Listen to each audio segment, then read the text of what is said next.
Wow, what a difference. The Talkbuster Podcast. Hi, I'm Chris Chipman. You may remember me from such podcasts as the Chipman Brothers Tangent and Creating Geeks, a parenting podcast of great responsibility. I'm here to bring you back to the late 90s, early 2000s, a time of Amrays and clamshells, a time of late fees and VHS tapes being replaced by DVDs, a time of stale gumballs and overpriced candy. Yes, that's right. I am talking about the time of Blockbuster Video, the Walmart of the video rental industry, the mom-and-pop video store killer, the corporate big choice video store that everybody loved to hate. Blockbuster is mostly gone now, aside from Alaska for some reason due to lack of fast internet and parody Twitter accounts. By the way, The Last Lonely Blockbuster is amazing and you should be following them. Kids today will never know the crazy Friday and Saturday nights with lines wrapped around the store to rent the next big movie. No more will regulars who are in the know arrive at 10 a.m. on Tuesdays to snatch up the new rentals that week before the weekend rush. Most of all, no longer will young movie geeks like myself have the memories I, and many others like me, made while working there. You see, under all of the corporate evil and bad practices, Blockbuster was a home, a comfort, a place where I made lifelong friends and even met my wife. It is because of these memories that I, and I'm sure many of you, have, that the Talkbuster podcast was created. A place for me and others to share our memories of what once was, of the before time, of the long, long ago. I'm looking forward to see where this goes, how it evolves. Join me, won't you? Hey everybody, welcome back again to the Talkbuster Podcast. As always, I'm Chris Chipman. Got a special treat for you guys tonight, and for me and for my guest. This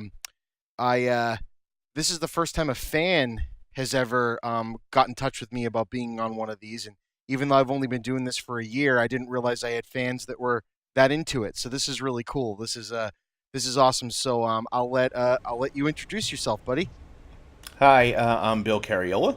How you doing, Chris? I'm doing well, dude, and I'm glad you're not afraid to use your full name. A lot of my friends that worked with me at Blockbuster are like, dude, just don't use my full name, man. These stories are going to get me in trouble. I'm like, come on, man. What trouble could we really get in? Yeah, mine's kind of a rare, that's a one-of-a-kind kind of name. So Exactly. And so for those of you that might know Bill, you're Philadelphia on Twitter and the Ghost-Faced Billa on other things.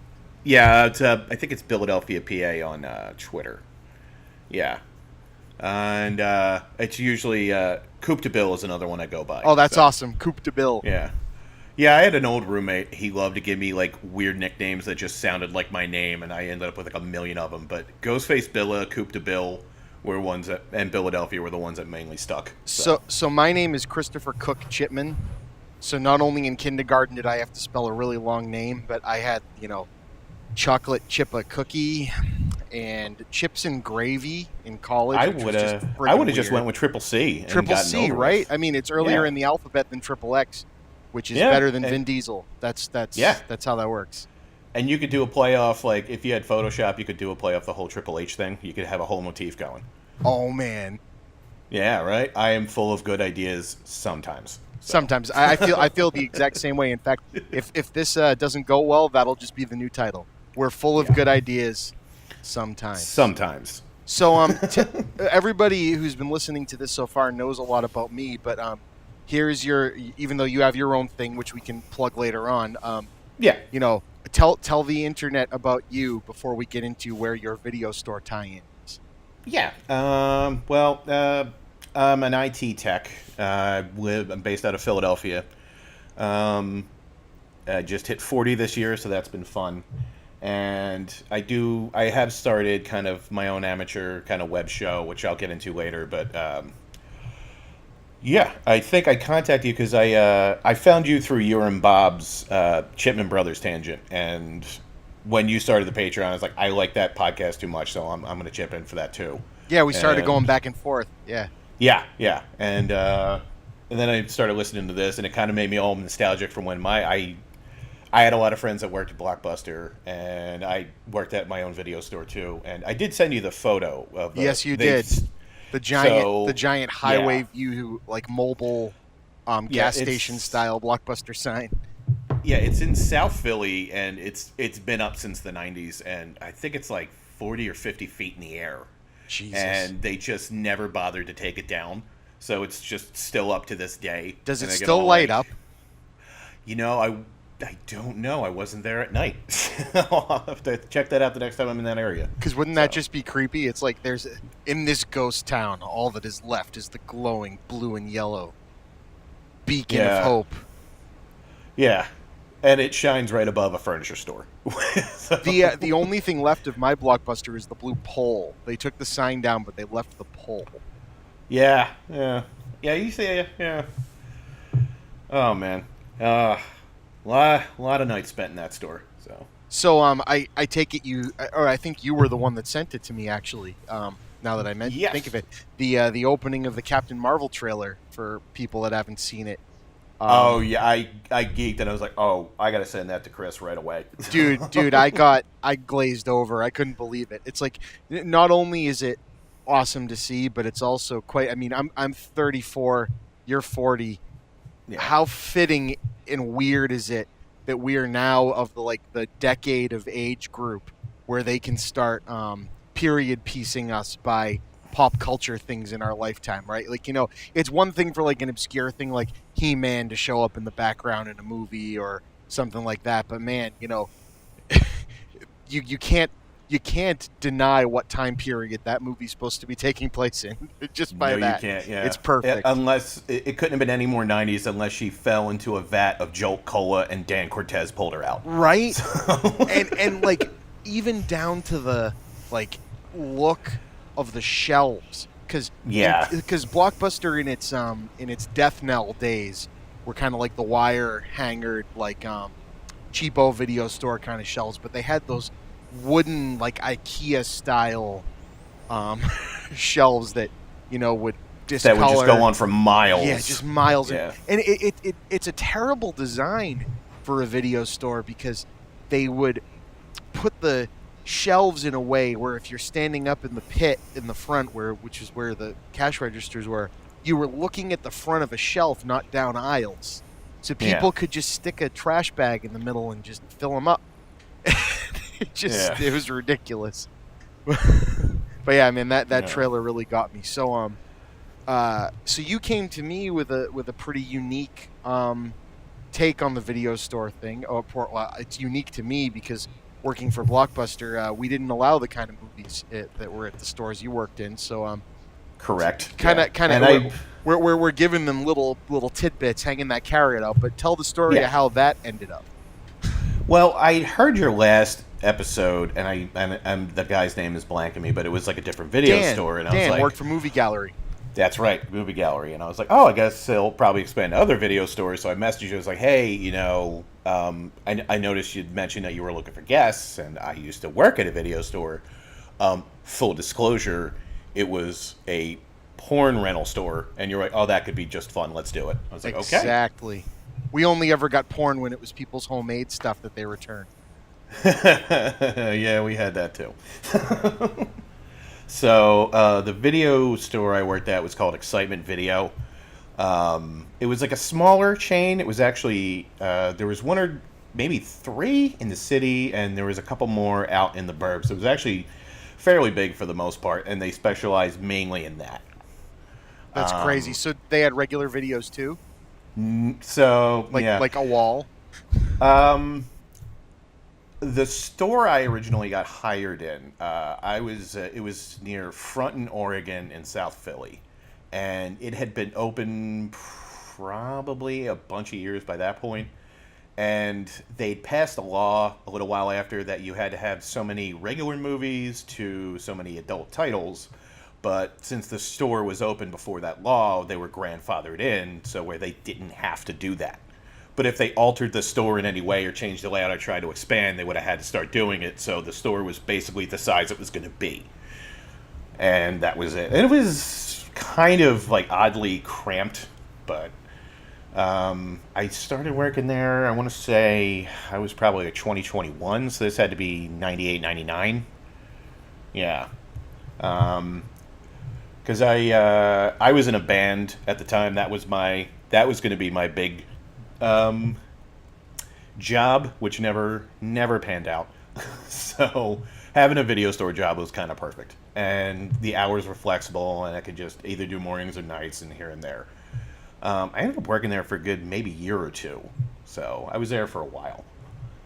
And it was funny when I reached out to a bunch of guys I used to work with, and I was like, hey, I'm actually going to do this podcast, and I'm going over old stories or any memories, and they were like, oh my God, dude, Jesus. And just like all these like memories of all the crazy stuff that would happen back then just came flooding back, and it was a lot of fun.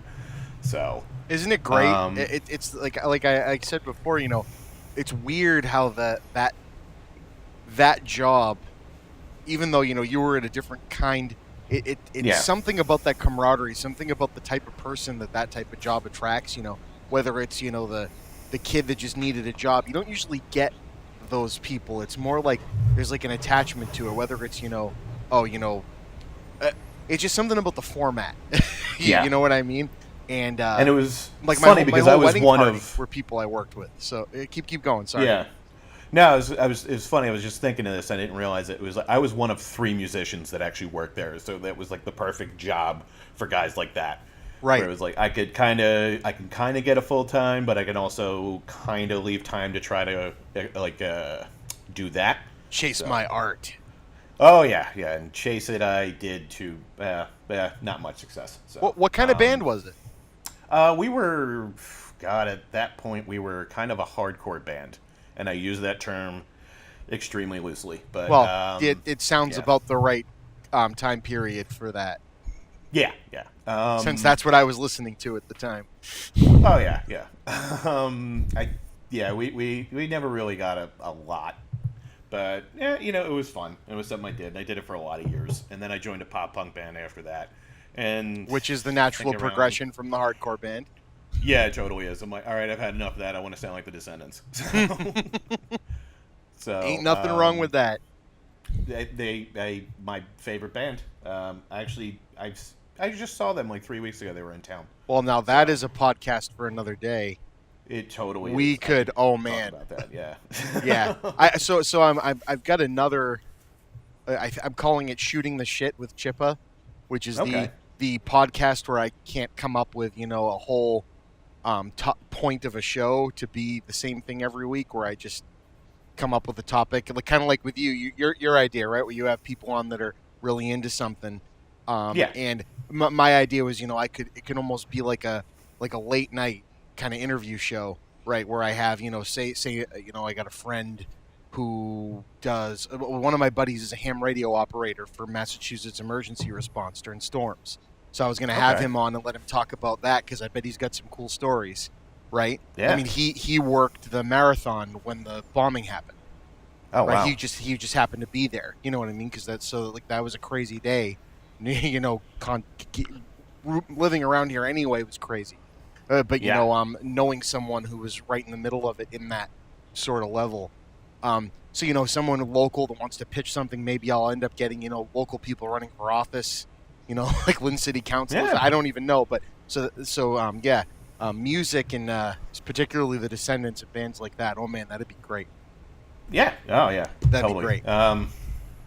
So keep going. I should probably talk more about the actual job. Yeah. Sorry about that, dude. That's what I do. Yeah, that's all right. I will go off. I'm a chatty Cathy, so this is kind of perfect for me. Me too, and I'm yeah. And again, I wanted to say we can do this more. So I want to try to keep this one to just over an hour, so my wife and I get to not be woken up by our daughter.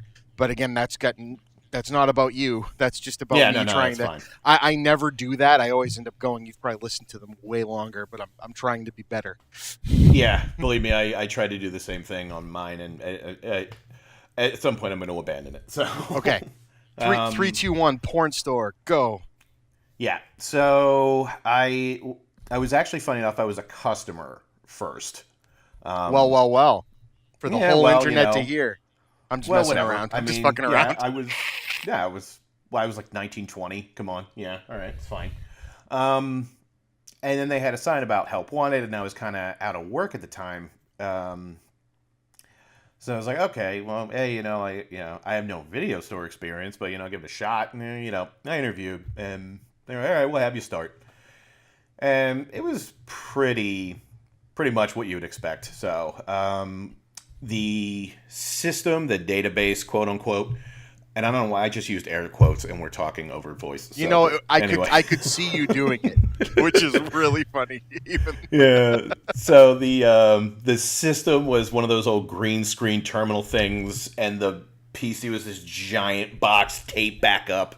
Yep, that's how Blockbuster was. Yeah.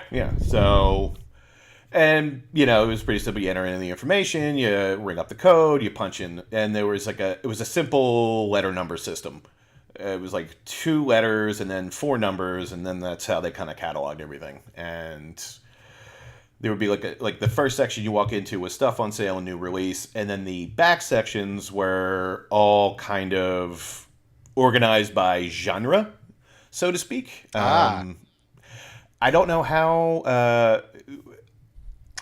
I will try to keep this as clean as possible. I will try to refrain from any kind of 4-letter word, so to speak, but it will be a little tough considering the subject matter. Well, feel free. I don't think I have this logged as a child-safe cast anyway, so. Totally fine. All right, so there was like a general section, and then there was broken up after that. There would be amateurs, there would be classics, there would be anal, oral, and so on. And early on, there was me and a lot of the guys, and I'm going to refrain from using anybody's names because I'm sure they don't want to know. To protect the innocent. Kind of, yeah. So it was funny. Once I got the lay of the land, basically all we did was we either listened to music or we watched regular movies all the time. That's so funny. It's like the absolute opposite of Clerks, right? It really, all I can think of is the Randall porn ordering scene when the lady coming in to get like the fluffy bunny or whatever it was for her kid. And I could just see you guys being like, "Can you shut up about Chicks with Dicks 5? I'm trying to watch Clash of the Titans." No. So what's funny is actually the quote-unquote Smith trilogy, because he only had 3 back then, was something that was always kind of in a heavy rotation a lot. So we were always watching Clerks and Mallrats and things like that. Absolutely. Oh, yeah. It was just it just spoke to us. I remember the big one. I went to the movies to see The Big Lebowski, and I was one of 8 people in that theater. And as the second that came out on videotape, I bought it and I brought it in, and that thing got worn out in that store. That was almost always on. Everybody loved that film. We couldn't get enough of it. And it was funny, when I was preparing for this, I was talking to my girlfriend, and she was like, "Hey, did you ever watch any of the actual movies that you guys sold?" I'm like, "There were 4 I can explicitly remember. 2 of them I will not go into because I try to burn them from my memory, but it's scarred forever, and I'd rather not put anybody else through that." I was actually going to put links to them. No. Yeah, I would really not recommend that. But there were 2 others, and I will always remember. And I actually owned them both at one time. I've since lost them, and they were really, really amazing. There was one movie called Tie Me Up, and Ty was spelled Thai. Oh boy. Yeah, and the whole thing was, it was a parody spoof of old classic kung fu movies, to the point where it was dubbed incorrectly on purpose. So everybody talking, none of the dialogue matched what they were actually saying, and I just that's we were just insane. oh right, it was so well done. I was like, oh my god. So that one always stuck out to me. And there was another one, it was called Double Feature, I think. Yes, Double Feature. I assume it's not talking about how many films there are. No. Yeah, okay. This one I remember specifically. It was directed by... Give me a sec here. I used to have all this stuff in a database in my mind. Jonathan Morgan. And he was kind of like... If you had ever seen this guy, he does not look like what you think a male porn star would kind of look like. He was kind of nerdy. I read an interview with him. He had a Nova subscription. He was just kind of this geeky kind of guy. And the movies he directed, they kind of leaned really heavy into comedy. And this one was kind of like a spoof homage to 50s science fiction. Oh, that's awesome. And it was really well done, I got to admit. It was a bunch of little vignettes about aliens from space and a mad scientist Frankenstein thing. And I'm like, this is incredible. So it was kind of nice to, yeah. So those are the 2 I definitely remember. And, oh God. So I remember a little while after I worked there, I kind of learned the ins and outs, and one of my favorite memories. And The ins and outs is a perfect term for that, eh? It totally is. So, customers of that kind of stuff back when it was rentals, I was surprised how very particular they were. Yeah, okay. That's as soon as you said this, that went through my mind. It's like we had some weird, particular customers that would rent the closest, because the furthest Blockbuster got into that kind of stuff was the Red Shoe Diaries, which is like the Skinamax, like softcore kind of stuff. Oh yeah. And there was this one guy who just looked like he was the quintessential Uncle Touchy. You know what I mean? And he would just come in and he'd rent like 15 of these, and then The Little Mermaid. And you'd be like, because you got to make it look like, you'd be like, what the fuck? Like, how does that make it better? It just makes it so much worse. Oh my god! It just raises so many further questions I would have that I don't want to know the answers. Right, to. and it's the thing. Like, we'd get people's personal videos with like, titles on them that would say things like toilet treats and stuff like that in children's boxes. Always. And it just made me so uncomfortable because it's like, come on, man. Like, did you put on Bambi after toilet treats? Like, I don't know. It just doesn't make any sense. But anyway, so I'm sure you saw very particular customers. Yeah, let's delve into that. Yeah, so I remember two instances in particular, and these were always great. The first one was I was working in the morning shift. It was me and the one assistant manager, and one of the older guys that was like, he was pretty much close to retirement age, and he just kind of did it a few days a week for some extra money. And this guy comes in and he returns this movie. He's like, "Hey, I rented this movie." So we had a huge kind of classics section of just stuff from like the 80s and the 70s and just stuff that was kind of out of print you couldn't really find. But you'd also find things like Caligula, Behind the Green Door, like movies everybody knows. Yep. Yeah. And a lot of the stuff we would have marked like not for sale because they were just kind of super rare. And this guy comes in, he's like, "I rented this movie, and when I went and played it, it's the wrong movie. It's like the label's right, but the movie's wrong." So we pop it in, we take a look, and sure enough, it's not. And we check, and the label hasn't been tampered with in any way. And we kind of examine the tape, and here we kind of notice some scuffing. So we figured out the guy who rented it before him basically took the cassette tape apart, took the film out, put another film in it, and then screwed it back together and returned it. So my boss was like, pull up his rental log. And then, sure enough, he'd been doing this for a while. We found like 8 or 9 that he did this to. And we're like, holy shit. I've got to give that guy credit for creativity. No, we totally did. But we also, he came back like later that day, and my manager was like, "You've been stealing movies, and we have it. You're getting charged for them, and you need to get the F out, and you're never allowed back here again, or we're calling the cops." So, and he's like, "Oh, I'm sorry." He's like, "No, I don't care about sorry. You need to go." So, yeah. And I think he probably went somewhere else and probably did the same thing. But right. Yeah, I'm like, wow, he really knew what he was looking for, and he just went after it. So, Jesus. The crazy the worst porn one. Pirates. Yeah, you have no idea. Oh man. The worst one was I don't think I was there but I know one of the guys I work with was there, and this guy comes in and he had 3 or 4 movies that he rented. So when the guys would come in, they would drop off what they were returning, and they would go look for what they were going to get next. And, we're kind of busy, so we would pile them up and usually stack them to the side, but I think it was slow, so he was able to just check them back in immediately. And what you would do is, it was those old plastic clear see-through cases. He would pop it open just to check to make sure it was rewound, and as he popped it open and put the tape in his hand to look at it, it was still covered in whatever he was using for lubricant, and the tape just slid right out of his hand right onto the counter and made kind of a wet kind of like noise.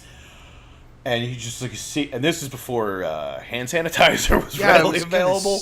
Man. So he went to the bathroom, washed his hands, came back up. The guy comes up, he just slams a roll of paper towels. He's like, "Wipe them off before you bring them back."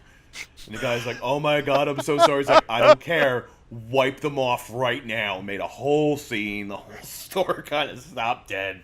And it was just like, oh my God, you could just see how embarrassed this guy was. And, holy shit. Yeah. Oh, that was a good time. That definitely beats the kids' tapes always covered in maple syrup that we always had. Which you can identify with maple syrup is, and it's edible. So. Yeah, well, you never know. That might have been edible. That's a completely different... Yeah. That's just... Oh, yeah. But the worst day usually was Christmas Eve or any kind of day before a holiday. Oh, yeah. Because there was only a couple of days out of the year that the store would be closed. And I remember the first Christmas Eve I worked, I think we were only open from like 9 a.m. to 4 p.m. It was just going to be... Because normally it would be open to midnight. It was like 9 to midnight like almost every day. And I get in, and it's like... little before 9, I have my coffee, everybody's getting set up. It's me, the one assistant manager, and one of the other guys. That's the whole crew for the whole day. And I think maybe one guy to come in for a few hours to kind of give a hand. And I was talking with the one guy I work with, and he's standing there, he's like, if this were a decent world, we shouldn't have a single customer in here today. But...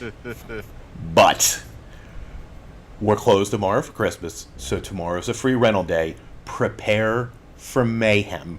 And sure enough, I'd never seen that many people in a video store in my life. They were just coming in all day long. There was never not 15 to 20 people in that store at any point in that day. They were just like lining up, and they're just grabbing a bunch. This one guy who had an 11 tape limit rented all 11 because tomorrow was a free day. Because I think it was usually like a 1 or 2 day rental, and boy, did he take advantage of it. And I think it's about 1 o'clock in the afternoon, and we've just been nonstop. And the guy I was working with just looks out and just real loudly just goes, "Don't you effing people know it's Christmas?" Yeah, man, that's why we're all renting the Santa-themed ones. We're laughing, and they're just like, harumph, and just going back to what they were doing. That's freaking hilarious. Yeah, but I gotta tell you, man, they were very, very, very particular about the stuff they would rent all the time. It was. I don't think I've ever seen anything like it. Now, so did people have the gall to comment on your choice of what section you put the films in? Like, did you get complaints about? Well, you said that this was, all girl, and I saw a guy in there. So, funny enough, I do remember one instance where something like that kind of happened. Because we have that all the time. Yeah. Well, you say this is a comedy. Well, I didn't think it was funny. Yeah. The way it usually worked, I think it was like $3 for a new release, $2 for anything that wasn't a new release. We also, because this was just when DVDs kind of started to become a thing, so we had a handful of DVDs there, and they basically just rented like new release kind of thing. There was also CD-ROMs, because that was also still a thing. And that's funny. There was a section marked like special interest, and I think those were usually like super long compilation tapes or anything in the BDSM, that kind of stuff. They had the rental code of a new release. And I think it was like one night, it's me and this one guy, we're working, and this guy returns a movie, and it was a special interest movie, and he had it out for a day, and he was back, and, he's ringing him up. He's like, all right, that'll be like, 3, whatever the tax was. And the guy's like, no, it's not, it's 2. And he's like, well, no, it's 3. He's like, no, the new releases are 3. The old movies are 2. I know it. I've been coming here for 3 years. I know how this stuff works. And I can see my friends trying to not get into an argument with this guy. And I politely interject myself into the conversation. I'm like, excuse me, sir. I just was overhearing. What seems to be the problem? Where were you? He's like, oh, I just rented this older movie. It was back here. I'm like, was it in this section on this wall? And he said, yeah. I'm like, well, that's special interest. That is $3. The sign is clearly posted. He's like, well, I didn't say it. I'm like, you got to trust me. It's there. I can show you where it is right now if you want. He's like, no, it's fine, whatever. And just kind of stormed off. So, yeah, they were, that kind of happened every once in a while. Wasn't too bad, all things considered. I think guys didn't want to interact with us too much. Yeah, I can imagine. It's usually the head down. They're just like, just bring it up and shut up. So did you have regulars? Oh, yes. Lots and lots of regulars. I would see the same 18 to 20 people all the time. Did any of them, were they completely open and, cool with it? Like, walk in and be like, hey, how's it going? You know what I mean? There was a couple guys let me know what's good. Friendly. You know what I like.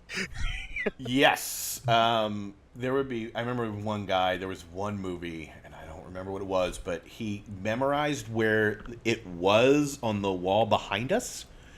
And for a couple of days, every day he would come in, look, and see it was still on the wall. He's like, and we'd just go get something else. And I was just like, oh, this is like the saddest thing I've ever seen. So I'm like, hold on, wait, we're gonna mess with this guy a little bit. Move it around?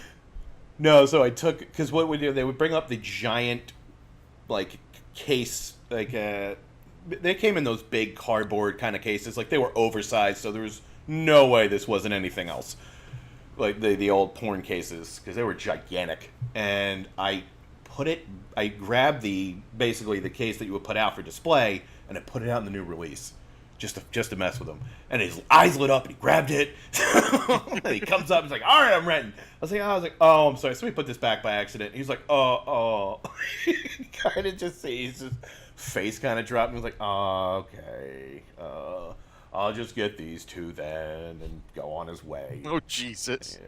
Yeah. But the thing we had to counterbalance it, for our own sake and our own sanity, was they would come in, basically their membership number was their phone number. Yeah. So they would come in, they would give them your phone number, you would punch it in, and up would pop their user profile. And there was usually a dialogue box that would pop up that would have any kind of note, like he has this kind of limit. He needs to put down a deposit or so and so. So how did you establish those, the limits? If they had been there for a while, depending, or if they would ask, it was kind of like a case by case basis. Okay, there was no real rhyme or reason for it. No, I wasn't sure if was it some weird complex nope. You got someone monitoring it in a little bunker down the street that's oh man. I saw Johnny. I saw Johnny, and man, his wife's getting kind of annoyed that he's renting so much porn. You got to slow him down. Or Uncle Jimmy's doctor called and said, his heart just can't handle the real fast ones. So you got to give him some. you got to give him some of the more tame stuff. Yeah. Oh Jesus. Anyway, sorry, you were saying. No, it's fine. The customer profiles.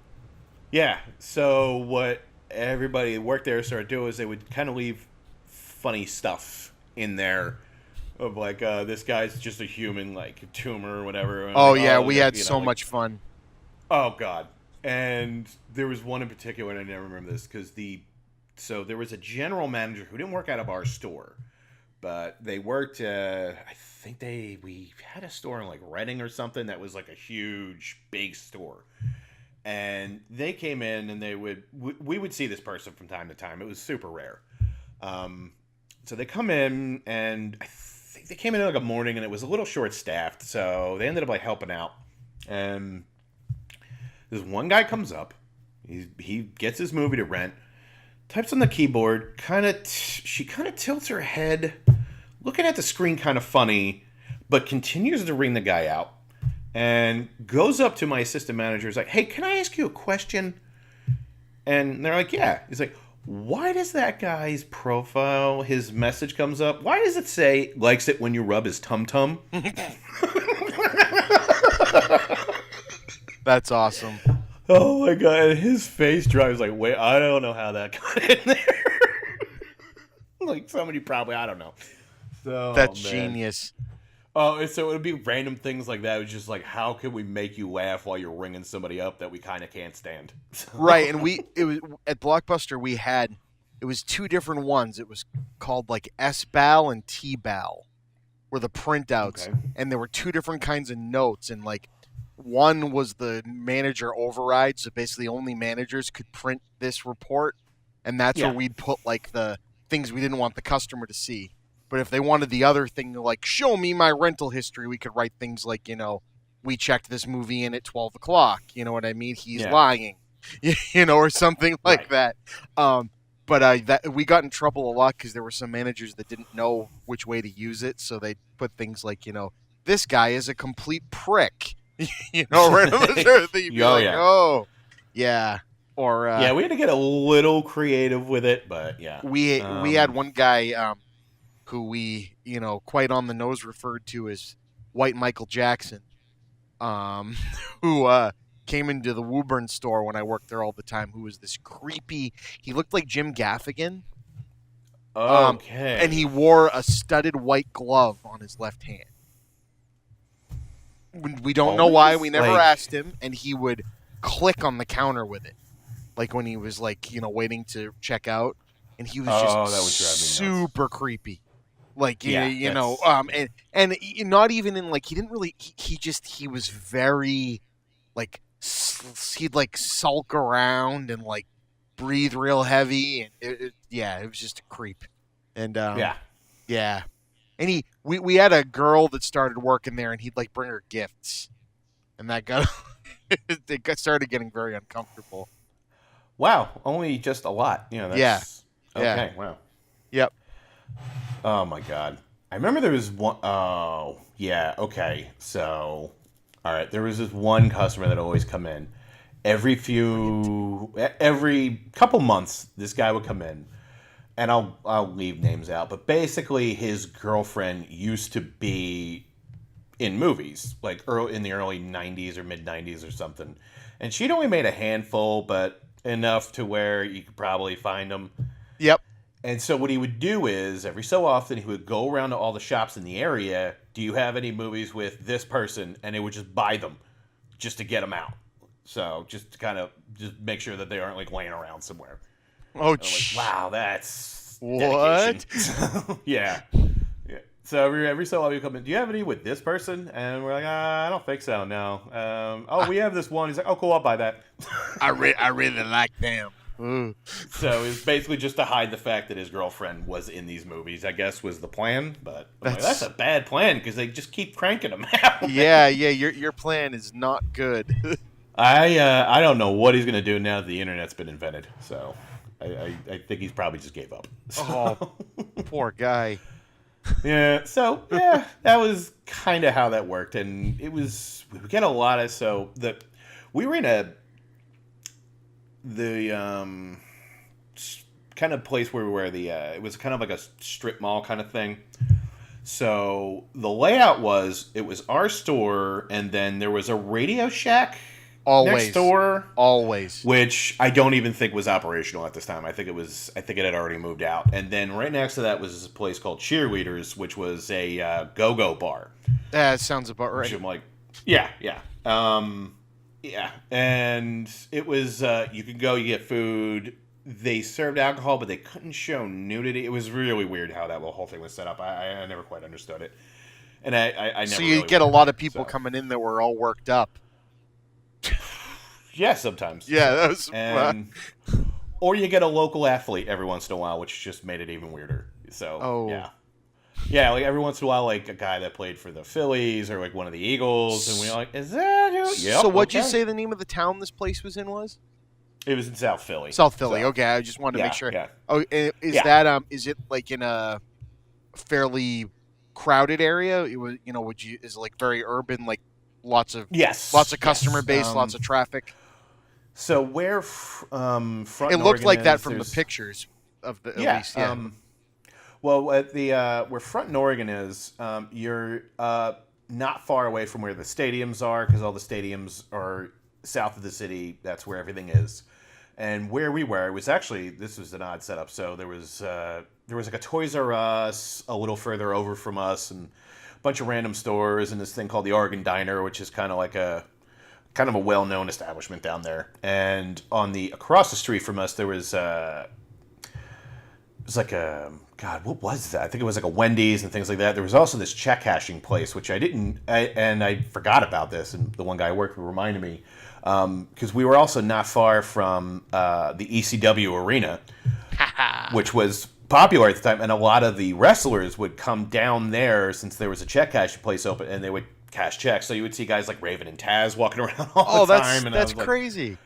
Yeah, I know, right? But I was kind of not really into wrestling at that point. Like, I knew what it was, but I wasn't really, like, rabid on it. So, like, one of the guys I work with, he was, like, super. He was like, dude, I just saw Taz and Raven. It was crazy. And I was like, I think I know who those guys are. Like, I don't think I ever saw one of them come in and nobody, so, but right now, right across the street from that was this place. I want to say it was like Tony Luke's, which is kind of a very known kind of like cheesesteak shop, kind of sandwich place with like, so it was kind of an interesting hub, and it was like right off of like a highway, and it was just right next to a neighborhood. So it was like a pretty big area. And I was at that store for a while. Until we had another store. We had 2 stores in the city, and then they opened up a third while I worked there. So there was the one in South Philly, which is the one I started working at, and then after I'd been there for a while, the manager was like, hey,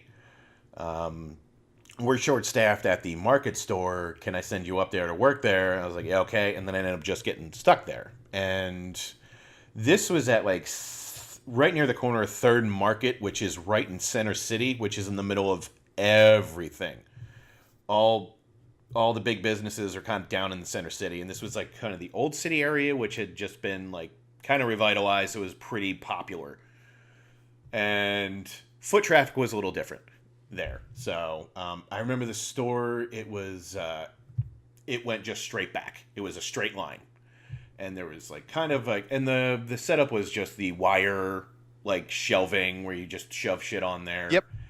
And since this was a newer store, they had to have regular movies, and I think they bought whatever they could get cheap and in bulk, because as soon as you walk into the store, for about 15 feet, floor to ceiling, and that ceiling was a good 12 to 14 feet high. Holy shit. Just rows and rows, just 5-6 tapes deep of garbage. And I remember there was a couple of them. There was a bunch of random Thunderbirds episodes, nature videos, how to win at gambling, the Filmation Ghostbusters. It was like weird stuff like this. It was just like just a hodgepodge of a mess. And then as soon as that's ended, that's where everything else went. And I ended up becoming the assistant manager there because the manager ended up leaving and the assistant manager took over. So they're all right. Well, you've been here the longest. You're gonna stay. So you're here you go. Here's a raise and here's some keys and this is how everything works. I was like, all right. You have seniority at the porn video store. Yeah, I'm an elder statesman. Hell yeah, dude. Yeah, so we didn't have really a TV that you could watch on a good... It was like literally almost up in the ceiling, so you would have to like tilt your head up to watch it. And it got kind of annoying, and then we had like a disc player hooked up to a receiver. So that was kind of... So we basically just listened to music or watched movies or just kind of did whatever. And... I remember, because I always somehow got the morning shift because the boss didn't really want to work mornings too much, so I'd work like most of the mornings, and then on the weekends I would pretty much close. Because we didn't have a third person to close, so it was me and him for a while. And I always remember, because I'd work in the morning, and this bugged me out to no end. There was this one guy that would come in, he would rent 20 movies. And I mean 20 movies. He would come in as soon as we open at like 9 in the morning, take his time, look around, come up with a stack almost as big as him. We would ring him up. He would pay. He would leave. And then he would return them all at 2 o'clock. Like clockwork every day. What the shit? And we had to sit down and think, like, even if he has, like, high-speed dubbing machines, he has to have, like, 4 or 5 of them. Like, how is he doing this? Like, he is doing something, and we were never able to figure that one out. He's just got, like, he would 20 TVs with 20 VCRs, and oh my he needs God, to it be looks like surrounded with porn. I know, like, I think he has, like, 3 dicks or something. Like, I don't know. And each one of them likes something different. But the funnier thing was, working there, we got a lot of the businessmen, like, because there was a lot of banks, and there was the Philadelphia Stock Exchange wasn't too far away. So a lot of times you would see a lot of guys in just like suit and tie come in, and it was the weirdest thing, and I've never figured this out, but they always rented the same exact thing, and it was always some kind of bondage, BDSM, humiliation thing. Oh, yeah. Every time. I've never figured, but it was something about guys in like high, I guess, like stress jobs like that. That's just what they did. And I was like, okay. Like, literally, as soon as a guy comes in, I was like, well, I know what he's getting. And sure enough, he would come back with it. Can I recommend something, sir? Well, how did you know? Well... But I do remember there were, like, when I started working there was this one guy that would come in, and I'll just say his name was Phil, because he would actually talk to you like you were a human being. He was actually a very nice and pleasant guy. He wouldn't always rent, but he would just look around, he would grab things from time to time. And when I would see him out in public, he would actually say hello. Like, oh, hey, how's it going? Because if I saw one of those guys out in the street, they would just beeline, yell. They were like, "Oh my God, I'm out with friends. What are you doing?" You're about as good as my dealer, and I don't want them to know. Yeah, so we're like a scourge to them. But this guy's like, "Hey, how's it going? Oh, what's going on?" So every time he came in, if we knew there was something he wanted, we would hold it for him. Being like, well, that's what happens when you treat us like human beings. So, but the one good perk about working this job was, I was there for a little over a year and a half, 2 years. Every year there was 2 conventions you could get to go to since you kind of worked in this area. There was one, I think, it was out in like Lakewood, New Jersey, and it was this big distributor, and it was like it's IVD or IDV or something like that. I can't remember. It's been too long. So you would go there, and it was basically their warehouse, and it was just a warehouse of, movies, books, whatever you want. And they would actually have people from, like, a lot of different porn stars, like male, female. They would be there, and they would hang out, and you could, like, meet them and take photos and sign autographs. And so that ended up kind of being like, you'd go on a Saturday, and it would be a fun thing to do, and you come back with some stories. And then there was an East Coast video show, which was usually over a weekend. It was like 2 or 3 days, and it was in the Atlantic City Convention Center, and it was mobbed with people. Yeah, that sounds really cool, actually. Yeah. They ended up being a lot of fun. I remember because they would split the whole thing right down the middle, dead in half. And on the one half, it was like a lot of regular stuff, like, oh, like these are these direct-to-video releases, and this is this kind of stuff. And then the other half was all porn, and it was just packed to the gills of people. And I will say this. I am known, back then I was kind of very awkward and clumsy, which happened a lot. And I was very kind of accident prone. Okay. All right. And I remember there's this one girl that was there, and I had like the biggest crush on her. I was like, oh my God, she's like, I love this woman. And she was there. She wasn't really signing, but she was kind of hanging out. And there was a guy there he used to work at our store, but since left, but he had been around so long, he kind of knew everybody, like right. Actual stars or starlets or guys in the industry. He was just kind of a big fan of it, and he was very familiar. And he had met this girl a bunch of times to the point where they were on a first name basis, fully aware, knowing that I have like this big crush. So I see her at a table, and then I see him, and he's got this grin. He's like, hey, you want to say hello? I'm like, yeah, okay. And I'm getting a little nervous. He's like, come on. It's like, hey, I hate to bother you. This is my friend. And I go to shake her hand and immediately trip over a chair, take her head right into the floor. Oh, Oh, like, this is not the first impression I ever... And I am, like, shaking embarrassed at this point. And I'm just like, oh, my God, I feel like such a loser right now. I gotta, like, I can't even, like, make eye contact. And I'm like, oh, my God. oh, dude. Yeah, there was no coming back from that one. So I kind of just owned it. And I was like, oh, okay, here we go. And then I was like, I gotta go. And I gotta go outside. I gotta have a cigarette. I gotta go, I just gotta go. How do you like my pratfall routine I've been working on? Oh man, it was, but it ended up being a lot of fun. I met like Ron Jeremy there a bunch because he was always there. Of course, and he was, yeah, because pretty much he's royalty at that point as far as that goes. And he was always like super, super personable, very fun. And I remember, so what happened was when you go to the big one, the East Coast one, you would get a badge with your name on it, and then you would, that was all the security that went into it. So what happens is, like, guys would go Friday, Saturday, Sundays were usually it's not very crowded. Everybody else is kind of already starting to make their way home. So what we would do is we would basically give badges to like friends of ours, and then just bring them in and like, oh, you're this person for today. Here you go. And so I took my one friend. I was like, hey, I got an extra badge. You want to go? He's like, oh yeah, let's do it. And so we drive down. We're in Atlantic City. We go into the convention center, and he's just like having the time of his life. We're just like laughing, having a good time. And then there's Ron Jeremy. He's like, oh my God, it's him. And he's like, dude, what? Ron? And he's like, hey, how's it going? And then I think we were talking about, I forget how this all happened, but we started talking about like other things. And then we talked about like him being in Killing Zoe. Yep. I don't know if you remember that movie. Yeah, and he would talk about it because he was in it, but he had no lines. And it was basically like the camera comes in, they shoot him, he's dead, and they're over and they're out. And he had to fly to, I think it was like Italy where it filmed to do this.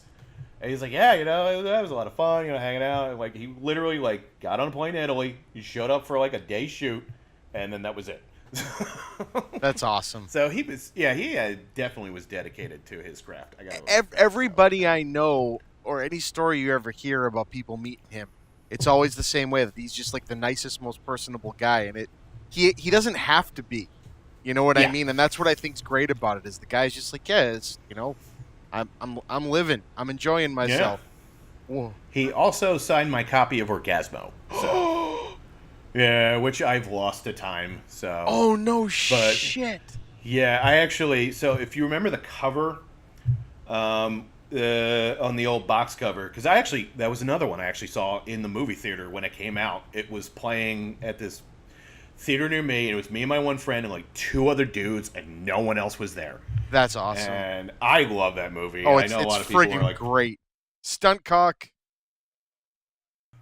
Philly is close enough to Atlantic City where you could drive home if you wanted to grab some stuff and then just drive back and then, whatever. And I remember I owned a copy of that, and then he was there, and then if you remember the box, the cover art for that, it was Trey Parker in the outfit, and there was the two girls, like one at each leg. Yep. Who were both actual porn stars, and they were both there at this convention. I'm like, that would be cool if I got them to sign this. And so I brought it with me, and then I go up to one of them, like, hey, can I, because they would have headshots or whatever, they would just sign off and, whatever. And then you could just take a photo, and there you go. And I was like, hey, could you sign something for me? I brought something with me. And the one girl was like, yeah, go ahead. And I dig it out, and she's like, oh my God, Orgasmo! And she started freaking out. Oh, that's awesome. She's like, oh, that's amazing. Oh, and she was like super thrilled to sign it. So that was a lot of fun. And, God, that was a good time. But I remember that convention specifically because there was like a lot of people, and Jenna Jameson was actually there, that was before she, went right-wing crazy as she is now. But yes, that's before a lot of people went right-wing crazy. Yeah, it kind of happens. So this is when she was like pretty much like super popular. She was already super famous at this point. Like everybody knew who this woman was. And I remember like I got there, and there was just a crowd of had to be 80 people around her at the entire time. snapping photos, like saying hi or whatever, and she was being super nice and but you could kind of see in her face it was getting to her a little bit, and I'm like, all right, this is Jenna Jameson. There's no way I'm gonna pass this up, so I'll go meet her, and I wait in line for like 20 minutes because there was a lot of people, and I get to the front and I go up to her and I'm like, okay, I'm gonna make you a deal. This is what I'm gonna do. I'm going to get 2 autographs, one for me, one for a friend of mine. I want to take 2 photos with you, and then I promise I will never see you ever again. So I get to the front of the line. I say my thing. I'm like, look, just want to get an autograph for me and my friend because you're a big deal, and I want to get 2 photos, and then I promise I will go away and I will leave you alone forever and never see you again. And technically to this day, I have kept to that promise. And so take the 1 photo. She signs the 1 autograph. And then, and I'm like, okay, we're going to do another one. She's like, dude, you're killing me. I'm like, dude, I promise you will never see me again. You Scout's honor. Like, come on. And she laughed, and we got actually a pretty cute picture. And then I was like, oh, yeah, the other one's going to be for me. And she's like, what's your name? And it's like, oh, it's Bill. And she's like, okay, signs it off. And then I go along my way, and we get home later that night, and we're looking over all this because we would come back with a ton of stuff, so it would just be like signed movies, or right, whatever. My old roommate would throw them up on eBay and just make a bunch of money, like on the side doing it. And there was like a stack of Jenna Jameson stuff because he was like, that's never gonna happen again. And so everything she signed, it was the same thing every time. It was like to whoever loved it. Jenna Jameson, you could barely make out the name. Right. So he's going through box cover after like poster or whatever. He's like, dude, she literally signed the same thing for everybody except for you. And I was like, wait, what? He's like, here's yours. And it says, to Bill, you're too sweet. Love, Jenna Jameson. And I was like, that's friggin' awesome. I was like, oh, there you go. So it was like a little win for me that day. You struck a chord, man. You wore her down. Yeah. As it were. Yeah.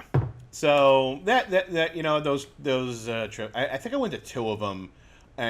Funny enough, funny story was that was fun getting those developed. By the way, all the photos we would take of that, because some of them were a little, but it usually wasn't nothing too bad, and I had like 4 photo albums of like all these like photos I had taken at these like things, and I had lost them like a couple years ago. I just don't know what happened to them, and maybe 7 years ago, I think, or something. It was a while back.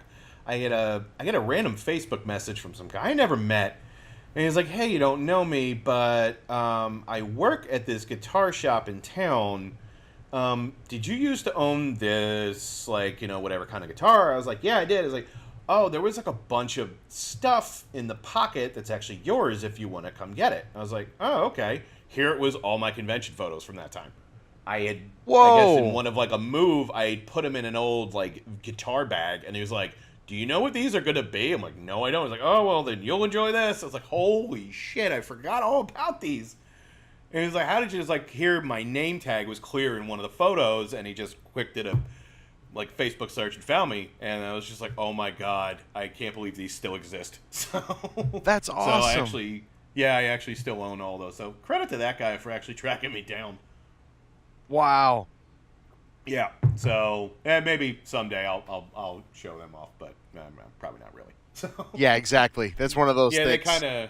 They just sit in an old cigar box now at this point. So yeah, but yeah. So it was actually a lot of fun looking back on that job. It wasn't the worst thing in the world, but it had its moments. So absolutely, dude. Fun. I mean, you got a ton of stories from it only being a couple years of your life. Yeah. Oh god. Oh, all right. Because I know we've been going for almost an hour, so I want to end on this one because this is a really kind of funny story. Great. Yeah. This is when I was at the South Philly store, and it was like me. There's like 3 other guys working that night, and while we're working, this one guy comes in. It's like 3 guys. They're a crew, and it's like these two guys and this one guy who's in a wheelchair, and that's going to come into play in a little bit. And they're in there for maybe 10 minutes or so, maybe 15, and we're not paying any mind to anything. And they go towards the back of the store, and then all of a sudden they just quickly leave. Like you can tell they were kind of like, all right, well, come on, we got to go, let's go.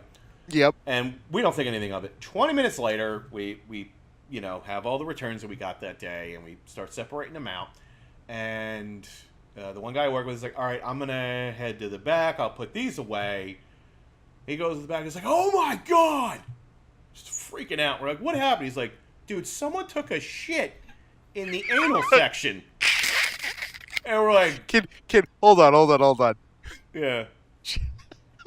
Just to add, can you repeat that? Yeah, sure. Yeah. No. Just to make sure we get the exclamation point on that. Someone what? Someone took a shit in the anal section. That's poetic. Like, that's just poetic, man. Yeah. So we go back there, and the quote unquote anal section. It was like those kind of built off like kind of separator walls with the wire racks. And it kind of was built into like an almost U shape. Yep. So it was maybe about 5-6 feet between the two walls.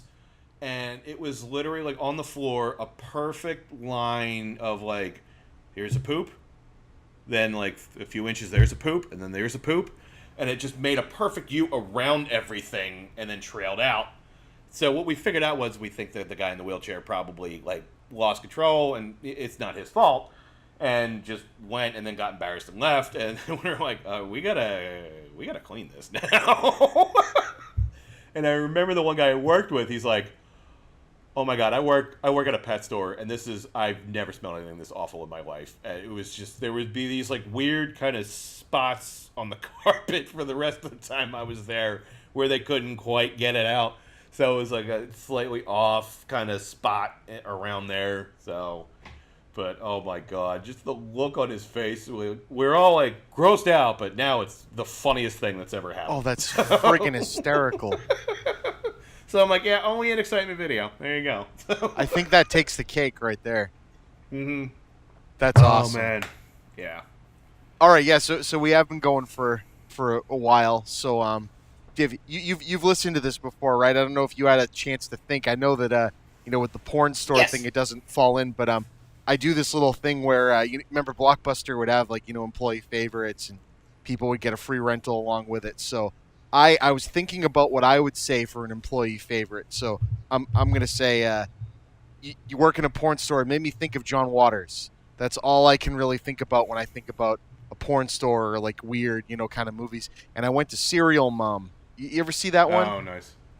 Yeah, God, it's been a long time ago. Yes. I haven't seen it since I was a teenager, right? But I just remember there's that one scene where the kid is like the punk kid that messes with the woman's son earlier in the movie is just going at it to a really, really, really over the top would only exist in a John Waters movie, porn on a TV, and she walks in and kills him during that scene, and that movie's hysterical, and that made me think of that. So if I was to come up to you and rent Serial Mom, what would you recommend right off the cuff for me to rent along with it? Serial Mom? If you're renting that, oh God, give me a sec on that one. It's all good. Please. That's what makes this fun.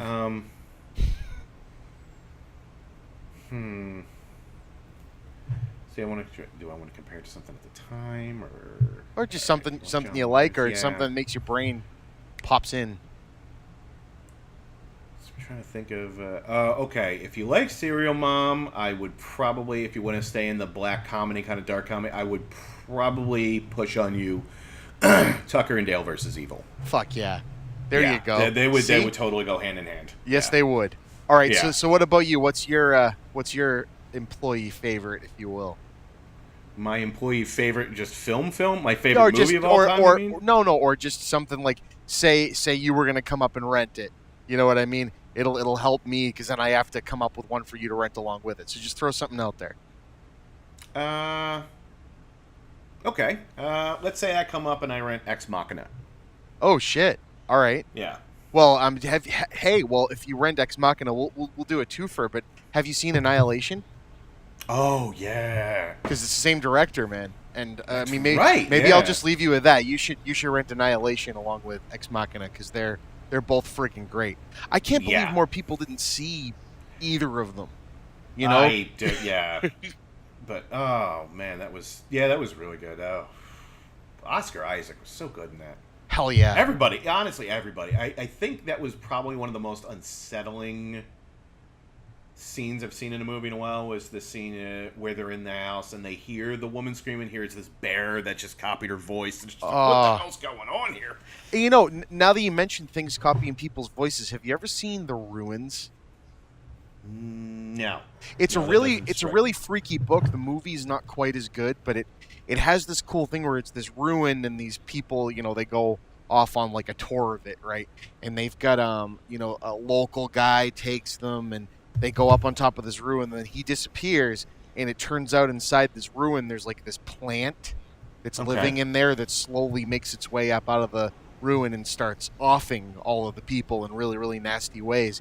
And it lures them in by like one of their friends goes missing and they hear her cell phone ringing.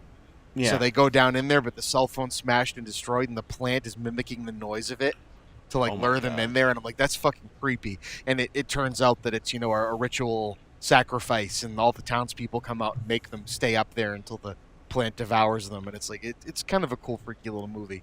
But Annihilation, I will definitely check that out. I- I've noticed me and you are usually pretty in sync as far as movies goes and what Oh, we like yeah. and what we don't like. oh yeah. Then I will definitely check that one out. It's a cool one. It kind of went under the radar. I forget who wrote it.